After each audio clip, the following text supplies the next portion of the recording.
आपकी पुलिस आपके द्वार अभियान के तहत चुरहट्टा पुलिस की जन चौपाल नशा मुक्त समाज का दिलाया संकल्प। जन चौपाल में गूंजा नशा मुक्त समाज का संकल्प। आपकी पुलिस आपके द्वार अभियान से चुरहट्टा पुलिस ने जीता ग्रामीणों का विश्वास। रीवा पुलिस महानिरीक्षक रीवा जोन गौरव राजपूत के निर्देशन तथा पुलिस अधीक्षक रीवा गुरुकरण सिंह एवं अतिरिक्त पुलिस अधीक्षक संदीप मिश्रा के मार्गदर्शन में चुरहट्टा थाना क्षेत्र की ग्राम पंचायत पुरैनी अंतर्गत ग्राम खमरिया स्थित पीएम श्री शासकीय पूर्व माध्यमिक विद्यालय खमरिया में जन सुनवाई एवं सुरक्षा समीक्षा बैठक का आयोजन किया गया। कार्यक्रम जन चौपाल आपकी पुलिस आपके द्वार अभियान के तहत आयोजित हुआ, जिसमें अवैध मादक पदार्थों की रोकथाम, महिला सुरक्षा, साइबर अपराधों से बचाव और जन समस्याओं के त्वरित निराकरण पर विस्तार से चर्चा की गई। जन चौपाल में नगर पुलिस अधीक्षक डॉक्टर रितु उपाध्याय ने ग्रामीणों को संबोधित करते हुए कहा कि थाना क्षेत्र के सुनसान स्थानों, बस्तियों, स्कूलों के आसपास और अन्य संवेदनशील इलाकों पर विशेष निगरानी रखी जाएगी, जहां नशीले पदार्थों की अवैध बिक्री की आशंका रहती है। इसके लिए बीट पुलिसिंग और स्थानीय सूचना तंत्र को और अधिक मजबूत किया जाएगा। बीट कांस्टेबलों को संदिग्ध गतिविधियों पर लगातार नजर रखने तथा नियमित रिपोर्ट देने के निर्देश दिए गए हैं। बैठक में युवाओं और विद्यार्थियों को नशे से दूर रहने का संदेश देते हुए नशा विरोधी जागरूकता अभियान चलाने तथा नशे की गिरफ्त में आए लोगों को पुनर्वास केंद्रों से जोड़ने पर भी जोर दिया गया। साइबर अपराधों के बढ़ते मामलों को देखते हुए ग्रामीणों को किसी भी अनजान लिंक पर क्लिक न करने, ओटीपी, बैंक पिन और पासवर्ड किसी के साथ साझा न करने की सलाह दी गई। साथ ही बताया गया कि साइबर ठगी होने पर तत्काल 1930 राष्ट्रीय साइबर अपराध हेल्पलाइन पर कॉल कर शिकायत दर्ज कराएं। महिला सुरक्षा के संबंध में महिला हेल्प डेस्क को सक्रिय रखने, महिला हेल्पलाइन पर प्राप्त शिकायतों का तत्काल निराकरण करने तथा घरेलू हिंसा एवं महिला उत्पीड़न के मामलों में बिना देरी प्राथमिकी दर्ज करने की जानकारी भी दी गई। कार्यक्रम में थाना प्रभारी पवन शुक्ला, ग्राम पंचायत सरपंच अवनिंद्र तिवारी, क्षेत्र के वरिष्ठ नागरिकों सहित बड़ी संख्या में महिलाएं, युवा और ग्रामीण उपस्थित रहे। इस दौरान नगर पुलिस अधीक्षक डॉक्टर रितु उपाध्याय, थाना प्रभारी पवन शुक्ला एवं पुलिस स्टाफ ने सभी उपस्थित लोगों को नशा मुक्ति की शपथ दिलाई। जन चौपाल के समापन पर नगर पुलिस अधीक्षक डॉक्टर रितु उपाध्याय और थाना प्रभारी पवन शुक्ला ने ग्रामीणों पर पुष्प वर्षा कर उनका स्वागत एवं सम्मान किया। पुलिस की साथ में पहल की ग्रामीणों ने सराहना करते हुए कहा कि ऐसे आयोजन पुलिस और जनता के बीच विश्वास को मजबूत करने के साथ अपराध नियंत्रण में भी महत्वपूर्ण भूमिका निभाते हैं। ना ही अपने परिवार के किसी सदस्य को नशा करने दूंगी। मैं यह भी शपथ लेती हूँ कि नशा मुक्त मध्य प्रदेश बनाने में अपना पूर्ण योगदान प्रदान करूंगी। जय हिंद। नशे से दूरी है जरूरी। आप लोग सब अपना काम। रीवा पुलिस के मुखिया, रीवा जोन के मुखिया आदरणीय आजी साहब हैं, उनके द्वारा जन चौपाल का एक कार्यक्रम चलाया गया है, एक अभियान के रूप में चलाया गया है।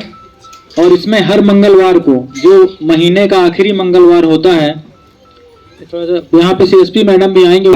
इसमें रीवा जोन, मतलब रीवा जोन में जितने भी थाने जिले आते हैं, रीवा हो गया, सतना हो गया, सीधी हो गया, मैहर हो गया, मऊगंज हो गया, सिंगरौली हो गया, इसमें महीने का जो आखिरी मंगलवार होता है वो तय किया गया था, लेकिन कुछ कारण से इस बार डेट चेंज करनी पड़ी। तो आज ग्राम पुरैनी जागीर में जन चौपाल का आयोजन किया गया है और जन चौपाल का आयोजन जो मुख्य उद्देश्य है वो हमारे नशे से दूरी है जरूरी 2.0 कार्यक्रम, साथ ही साथ महिला सुरक्षा को लेकर, साइबर जागरूकता को लेकर जो हमारे मुख्य बिंदु थे उन पर ग्रामीण जन से चर्चा की गई। यहाँ की महिलाओं द्वारा एक महत्वपूर्ण पहल की गई है नशे के विरुद्ध में। उनकी एक पूरी टीम है, जो पीछे आप देख रहे हैं मेरी महिलाएं खड़ी हुई हैं, जो उनकी एक पूरी टीम है और यदि किसी तरीके की नशे से संबंधित कोई गतिविधि होती है तो वो तत्काल पुलिस को सूचित करती हैं एवं तत्काल उसके विरुद्ध एक्शन लेती हैं। तो कहीं ना कहीं ये टीम हमारे साथ काम कर रही है, पूरा ग्राम हमारे साथ काम कर रहा है इस ग्राम को नशा मुक्त बनाने के लिए और एक बहुत अच्छी पहल है। हमारा प्रयास रहेगा कि लगातार हम कोशिश करते रहें कि नशे की जो भी सामग्री का यहाँ विक्रय यदि हो भी रहा है तो उसको भी खत्म करने का प्रयास किया जाए। एक पूरी टीम इसके लिए काम कर रही है और प्रयास जारी है। इस पर जनता का कैसा सहयोग मिल रहा है? जन सहयोग है हमारे साथ। मैंने आपको कहा कि महिलाओं की पूरी एक टीम है हमारे साथ। मैंने सुना था गुलाबी गैंग और सारी महिलाओं की कि थाली बजाओ के कारण वो जो महिला हिंसा और घरेलू हिंसाओं को कम करने का प्रयास करती थी, इसी तरीके से यहाँ की महिलाएं भी काम कर रही हैं। उन्होंने बताया है कि घर में यदि कोई नशा करके आता है, दारू पी के आता है, तो वो घर से बाहर निकालती हैं, उनको लोग समझाइश देते हैं ताकि वो दोबारा नशा करने ना आए। और ग्रामीण जन भी ये बताते हैं कि वो दूर हो जाएंगे उनसे, तो कहीं ना कहीं सामाजिक बहिष्कार के डर से वो इस गतिविधि को छोड़ते हैं। और ये गांव लगातार इस बात का प्रयास कर रहा है कि लोग नशे से, शराब से, सारी चीजों से दूर रहें। तो मैं बहुत सराहना कर रही हूँ इसके इस प्रयास की, और हमारी पुलिस टीम भी इसके साथ है। लगातार हमारा जो सामुदायिक पुलिसिंग का जो उद्देश्य है वो इस ग्राम के साथ पूरा हो रहा है। नशे से दूरी अभियान लगातार लग रहा है, जन चौपाल लगाया जा रहा है हर जगह, पुलिस भी लगातार कार्रवाई कर रही है, इसको लेकर क्या कहेंगे? पुलिस लगातार अपने प्रयास कर रही है, हम लोगों को जागरूक कर रहे हैं, और कहीं ना कहीं आप देख रहे हैं इसका व्यापक असर देखने भी मिल रहा है। श्रीमान आईजीपी सर के निर्देशन में लगातार हम जन चौपाल का आयोजन हर माह के अंत में करते हैं। साथ ही साथ नशे से दूरी है जरूरी और अन्य साइबर फ्रॉड से रिलेटेड जो हमारे अभियान है लगातार पुलिस के द्वारा चलाए जाते हैं, जिस जन सहयोग हमारे लिए इसमें हमेशा मिलता रहा है और मिलता रहेगा।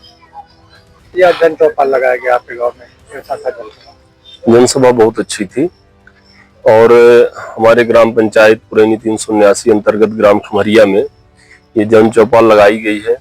सरकार द्वारा अभियान चलाया जा रहा था, तो हमने भी प्रयास किया डीएसपी मैडम रीतू उपाध्याय जी से, टीआई साहब से, और समस्त ग्रामवासियों में काफी उत्साह था। और मुख्य रूप से हमारे यहाँ जो ग्राम पंचायत में समस्या थी नशाखोरी और कोरेक्स शराब की बिक्री की, इसके लिए आपके सबके माध्यम से हम गए भी थे। अभी कुछ दिन पहले एसपी साहब से मुलाकात किए थे, वहाँ से काफी हद तक चीजों में प्रयास भी हुआ और चीजें सुधार की ओर है, 50% सुधार की ओर है। और ये तो महामारी पूरे भारत देश में कैंसर का रूप धारण कर चुकी है नशा। इसमें थोड़ा सा पूरे समाज को एकत्रित होना पड़ेगा, और ये बड़ा गंभीर विषय है। नशा के खिलाफ यदि अपन काम नहीं कर पा रहे हैं, सरकार तो एक तरफ अपना राजस्व इकट्ठा करने के लिए शराब की बिक्री करा रही, उसके ठेके खुल रहे हैं, उसके ठेके में काफी बोलियां बोली जा रही हैं, लेकिन पता नहीं सरकार का कब दृष्टिकोण उस तरफ जाएगा, कब समझ में आएगा कि सारा विकास, सारा जो प्रयास चल रहा सरकार का भारत के उत्थान के लिए, तो ये केवल एक चीज, ये नशा का जो पैकारी और व्यापार गांव-गांव में, घर-घर में फैला है, ये महामारी इतने बड़े कैंसर का रूप धारण कर चुकी है कि ये सब ध्वस्त करके रख देगी। कोई भी योजना इसके उसमें काम नहीं आने वाली। महिलाएं भी काफी उत्साह दिख रही थी, अपनी समस्याएं बताई। बिल्कुल, जैसा आपने पहले भी देखा था, हम लोग एसपी साहब के यहाँ गए थे, तो उसमें 90% महिलाएं हमारे साथ गई थी। और चूंकि वास्तव में घर के अंदर जो कलह है आज के समय में नशा के कारण, तो उसका सबसे ज्यादा कष्ट महिलाएं झेल रही हैं, महिलाएं उससे पीड़ित है। महिलाओं को इस समय यदि सबसे भयंकर पीड़ा है, तो पुरुषों के बाहर जाने के बाद उनका ये भय बना रहता है कि वो कब घर आएगा। पहले की महिलाएं ये चाहती थी कि हमारा घर का मुखिया घर से बाहर गया है, कितना जल्दी घर आ जाए, कहाँ होगा, चिंतित रहती थी, हम उसके साथ सुकून से 2 रोटी खाएंगे। आज के समय में महिलाएं भयभीत रहती हैं कि कब तक वो बाहर रहा है, वही अच्छा है। यदि वो घर आएगा तो कितना बड़ा कलह, कितना बड़ा अपराध है, और कितना बड़ा मैंने पूरे समाज को जो पीड़ा से झेल रहा है। तो महिलाएं जो दर्द समझ रही, उस दर्द के कारण पूरी महिलाएं एक्टिव है, और वो कहीं ना कहीं सरकार से गुजारिश करके सबके पास जाके हार चुकी, अब स्वतः ही बीड़ा उठाई है इस लड़ाई को लड़ने के लिए। आपके गांव में भी दारू बिकती है, शराब बिकती है? जरूर, हमारे गांव में 10 जगह शराब की पैकारी होती है, कोरेक्स बिकता है, मेडिकल नशा बिकता है, जिसकी जानकारी एसपी साहब को हम आपके माध्यम से भी डायरेक्ट जाकर मिलकर लेटर में स्थान वाइज पूरे पंचायत में कहाँ कौन कौन बिक्री करता है और कहाँ अपराधियों का जमावड़ा लगता है, ये हमने सारी डिटेल दी थी। आपने अपने माध्यम सबको अवगत भी कराया था। क्या कोई कार्रवाई हुई अभी? क्या कोई एक भी कार्रवाई हुई क्या? उस दिन के बाद 4-6 बार यहाँ पर पुलिस का छापा पड़ा, उन व्यक्तियों को चिन्हित करने का प्रयास किया गया। संयोग से कहीं ना कहीं मीडिया के माध्यम से पूरे देश में ये चीजें, खबरें फैली हैं, तो लोग सक्रिय हैं, अपराधी तकबे के लोग, तो वो चीजें उस पॉइंट पर मिली जरूर नहीं है, बरामद नहीं हुई, अभी भी चोरी से चीजें बिक रही हैं। उतने खुलेआम नहीं बिक रही, इतना सुधार। क्या संदेश देना चाहेंगे? मैं ग्राम वासियों से यह संदेश देना चाहता हूं कि कोई भी जब महामारी फैलती है, समाज में कैंसर फैलता है, तो किसी न किसी को उसके खिलाफ लड़ने के लिए आगे आना पड़ेगा, किसी न किसी को अपना बलिदान देना पड़ेगा, सामाजिक बलिदान देना पड़ेगा, आर्थिक बलिदान देना पड़ेगा। तो यदि हम भविष्य की, अपने बच्चों की, पोतों की चिंता थोड़ा सा भी करते हैं, तो इसके लिए पूरा समाज को एकत्रित होना पड़ेगा।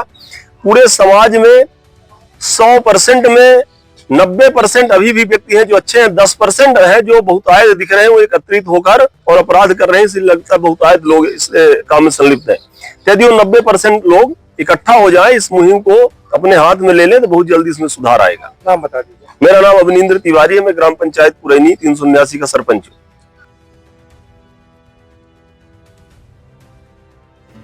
श्रवण कुमारी senior secondary school Chirhula Rewa, जहां इस समय चालू है फ्री एडमिशन। जल्दी आएं और अपने बच्चों के बेहतर भविष्य के लिए एडमिशन करवाएं।